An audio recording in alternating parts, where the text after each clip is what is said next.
আসসালামু আলাইকুম। আমি কনক। আমার ইনভেস্টর ডায়েরি চ্যানেলে আপনাদের স্বাগতম। আমি আজকে মার্কেট আপডেট নিয়ে হাজির হয়েছি আপনাদের সামনে। তো আপনাদের সবার হয়তো বা মন খারাপ। মার্কেট অনেক নেগেটিভ হয়েছে।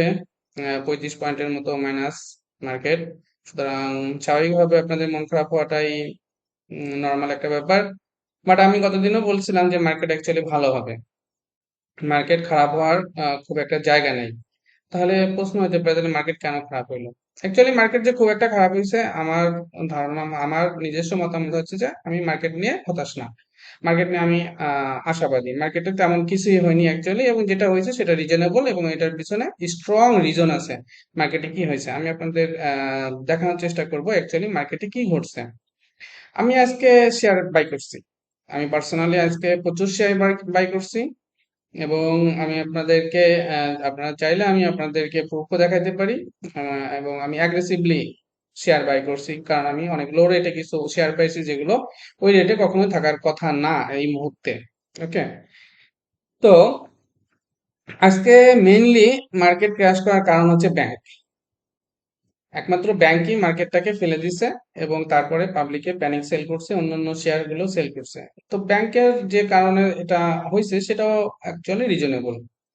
আপনি যদি টপ লুজারে যান আপনি দেখতে পারবেন যে কোন শেয়ারগুলোর অ্যাকচুয়ালি আজকে পতন হয়েছে। First prime bank. Prime bank এটা অ্যাকচুয়ালি পতন না, এটা অ্যাকচুয়ালি পতন না, এটা অ্যাডজাস্টমেন্ট হয়েছে, এটা ডিভিডেন্ড অ্যাডজাস্টমেন্ট হয়েছে। ওকে। অ্যান্ড এই প্রাইম ব্যাংক অ্যাকচুয়ালি দা মেন রিজন যে আজকে মার্কেট পতনের একমাত্র কারণ হচ্ছে প্রাইম ব্যাংক, এবং সাথে ইসলামী ব্যাংক সেটাতে যোগ দিছে।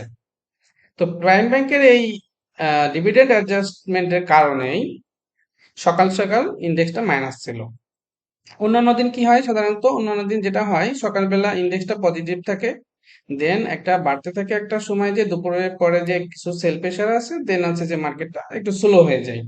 কিন্তু বাট আজকে যেটা হয়েছে, প্রথমে সকালবেলায় যেহেতু প্রাইম ব্যাংক একটা বড় শেয়ার, ব্যাংকিং সেক্টরে একটা বড় শেয়ার, আর ব্যাংক আছে ইন্ডেক্সে প্রচুর পরিমাণে ইফেক্ট ফেলে। ওকে। তো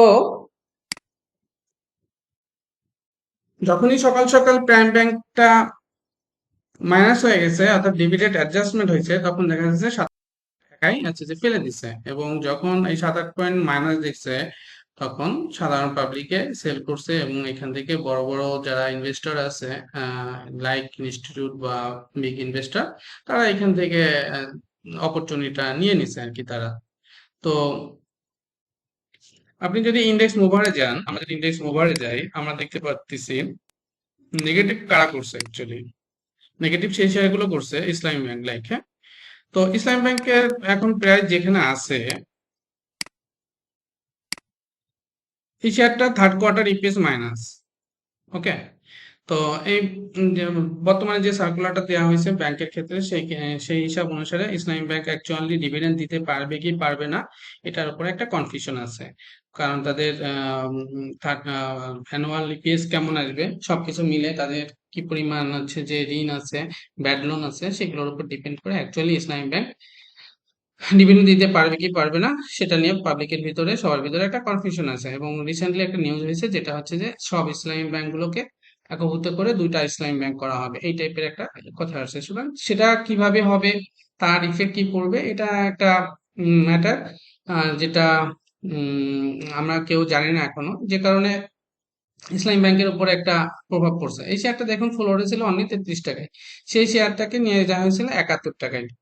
কিছু নিউজ দিয়ে, অথবা যেমন ডিরেক্টর হোল্ডিং নেই, ডিরেক্টরদের শেয়ার কিনতে হবে, এই টাইপের নানান রকমের একটা নিউজ দিয়ে এই 33 টাকা শেয়ারটাকে 71 টাকায় নিয়ে যাওয়া হলো, এবং ইন্ডেক্সটাকে বাড়ানো হলো। অ্যাকচুয়ালি আমাদের ইন্ডেক্সটা কিছু কিছু এই টাইপের কিছু কিছু শেয়ারের দ্বারাই এইখানে রাখা হয়েছে। আদারওয়াইজ যদি আপনি চিন্তা করেন, আমাদের কিছু কিছু আইটেমের বা শেয়ারের দাম এমন জায়গায় আছে যেগুলো অ্যাকচুয়ালি 4,000 ইন্ডেক্সকে সাপোর্ট করে। অর্থাৎ 4,000 ইন্ডেক্সে নামলে কিনা ওই শেয়ারের দাম সেইখানে থাকা দরকার। বাট যেমন আপনার বেক্সিমকো লিমিটেড, এই শেয়ারটা এখন যেখানে আছে এটার ফ্লোট তুলিনি। এই শেয়ারটা যদি ফ্লোট তোলা হয় ইন্ডেক্স অনেক পড়বে। তার মানে কি মার্কেট খারাপ হয়ে যাচ্ছে? আমার মতে না। ইন্ডেক্স কিছু কিছু শেয়ার যেগুলো হাই পেইড আপ শেয়ার, সেইগুলো ইন্ডেক্সে প্রভাবিত করে। তো মার্কেট আজকে কি আজকে অনেকগুলো শেয়ারের দাম বাড়ছে, আগামীকাল অনেকগুলো শেয়ারের দাম বাড়বে। এবং আমার যেটা ধারণা যে আগামীকাল ইন্ডেক্সের এরকমই শার্পলি পতন হবে না, কারণ যেমন আছে যে প্রাইম ব্যাংকে আগামীকাল এই ধরনের পতন হবে না। প্রাইম ব্যাংক বাড়তে পারে কিছু, সে কিছু রিকভার করতে পারে, কারণ এটা জাস্ট হচ্ছে যে একটা ডিভিডেন্ড অ্যাডজাস্টমেন্ট হয়েছে। ওকে, তারপরে কিছু কিছু শেয়ার যেগুলো কমছে আপনারা দেখতে পারেন, যেমন এসপি সিরামিক, বেক্সিমকো ফার্মা, এই শেয়ারগুলো বাড়ছিল রিসেন্টলি, বাড়ছিল, এবং এই শেয়ারগুলো ইন্ডেক্সের উপরে ভালোই প্রভাব ফেলে। এবং এই আপনি যদি দেখেন এসপি সিরামিক্স এই 8 টাকা শেয়ারটাকে নিয়ে যাওয়া হয়েছে 29 টাকায়। এই শেয়ারটা তো আমি 8 টাকায় কেন, 6 টাকা দিলেও আমি কিনবো না, কারণ আপনারা জানেন এই শেয়ারটার ফান্ডামেন্টাল অবস্থা কি, এই শেয়ারটা যারা আছে যে মালিক পক্ষ তাদের অবস্থা কি, এই শেয়ারটার ভবিষ্যৎ কি, এই শেয়ারটাকে কিসের জন্য আমি এই 23 টাকায় বা কিনতে যাব, এই শেয়ারটার ইপিএস এর অবস্থা কি, আর এই শেয়ারটার ভবিষ্যৎটা কি। তো এই শেয়ার তো পড়বেই। বেক্সিমকো ফার্মা এটাও ভালো শেয়ার, অবশ্যই ভালো শেয়ার। আমি বাট এটার যে এটার ফিউচার নিয়ে অনেক কনফিউশন আছে, এটার কি হবে না হবে, অনেক ব্যাপার স্যাপার আছে। সুতরাং এই কিছু কিছু শেয়ার দ্বারাই দেখা যাচ্ছে মার্কেটটাকে ফেলে দেওয়া হয়েছে। কিন্তু এই মার্কেটে অন্যান্য সেক্টরের share like textile, insurance, pharmaceuticals, এই শেয়ারগুলো দেখবেন যে 2-1 দিনের মধ্যেই বাড়া শুরু করবে। সুতরাং আমি আজকের মার্কেট নিয়ে তো একদম হঠাৎ হতাশ না, যেটা হয়েছে সেটা খুবই স্বাভাবিক ব্যাপার ছিল।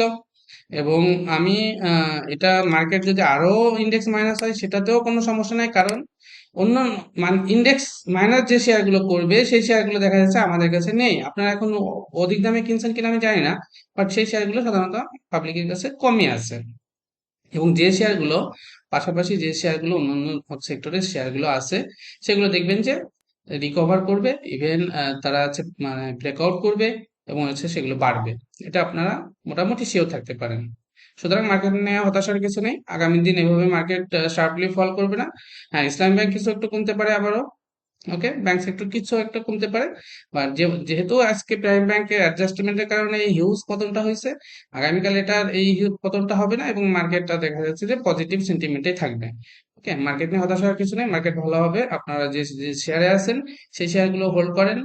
আর পারলে যদি আপনাদের কাছে ফ্রি ক্যাশ থাকে আপনারা লো রেটে লো প্রাইসে আহ কিছু শেয়ার বাই করতে পারেন। বাট একটা জিনিস মাথায় রাখবেন, যে শেয়ারগুলো অলরেডি বেড়ে গেছে সেই শেয়ারগুলো থেকে আপনারা দূরে থাকবেন। এই শেয়ারগুলো থেকে জাস্ট আপনারা যখন শেয়ার বাড়া শুরু করে তখন কিনেন, কিন্তু অ্যাকচুয়ালি সেটা হচ্ছে যে সেল করার সময়। এবং যে যখন কমতে থাকে অর্থাৎ কমে যে একটা পজিশনে সে সাইডওয়ে মুভমেন্টে যায় তখন আপনারা কিনে বসে থাকুন, দেখেন একদিন না একদিন ভালো করবে। সুতরাং আমি আবারও বলবো যে মার্কেট নিয়ে হতাশ হওয়ার কিছু নাই। মার্কেট খুব একটা খারাপ অবস্থায় নাই, এবং আজকে যেটা হয়েছে সেটার পিছনে স্ট্রং লজিক আছে, এবং এটা হতেই পারে। ওকে, থ্যাংক ইউ।